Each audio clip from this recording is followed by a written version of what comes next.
Hello and welcome to the orientation for non-multimedia applications.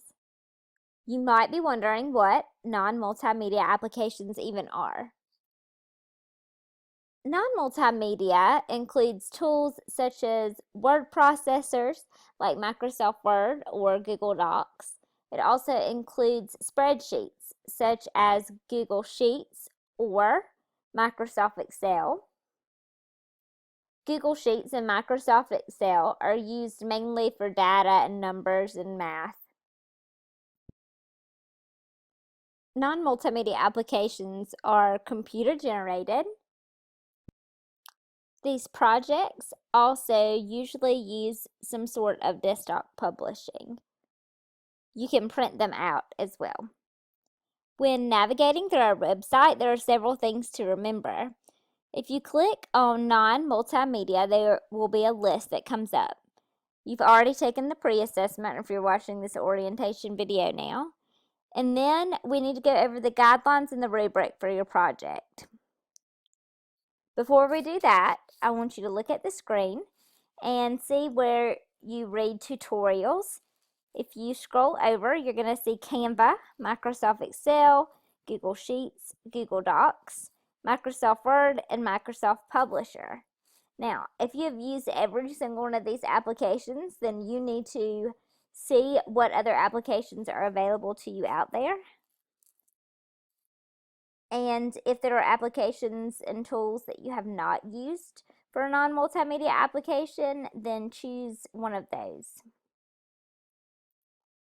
If you will notice in the tutorial session, when you scroll over Google Sheets and Microsoft Publisher, there's more than one tab.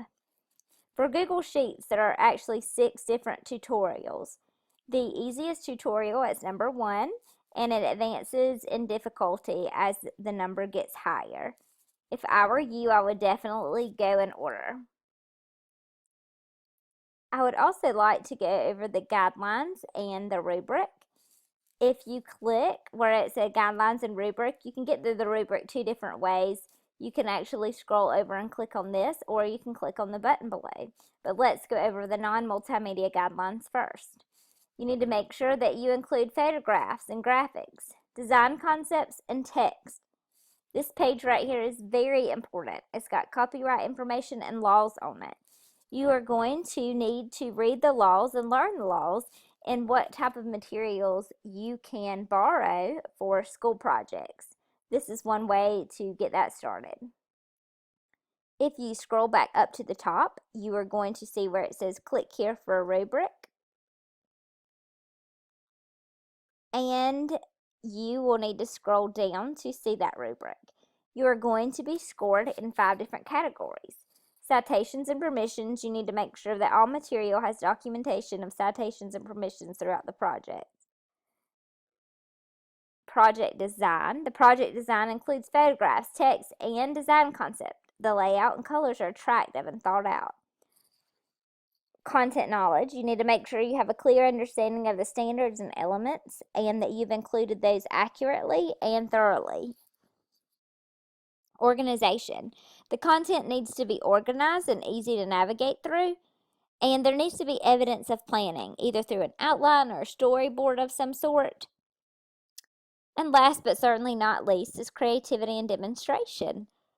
To get all of your points for that, a high level of creativity is used throughout the project, and the demonstration was well planned and presented in a unique way. Down at the bottom of the rubric, you will see some small writing. It talks about other requirements that you are going to need to include on your project, such as your name, a title, introduction to the presentation. You need to have a place where you're listing the standards and elements used in the project.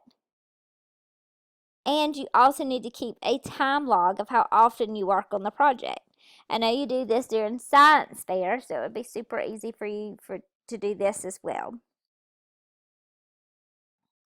Also, if you get nervous or anxious when you're up in front of a crowd of people, then that will not count off toward your grade for this project.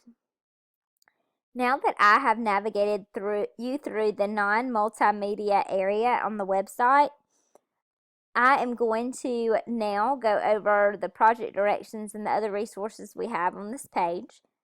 If you click on project directions, a page that looks like this will come up. You need to make sure you read that first and that you're including everything it says to include on there. If you're watching the orientation, I do believe you should have already picked out a topic, but if you need to pick out a topic, then this is where you go. Also, a timeline and checklist that kind of gives you a rough estimate or idea about the timeline that has progressed this year. Well, that includes the information that you need today for the orientation of non-multimedia applications. The very first thing you need to do next is read those project directions. Again, the guidelines and the different things that you need in order to make this project. If you are working on your assignment at home and you need to get in touch with me, just click on contact and then fill out this form.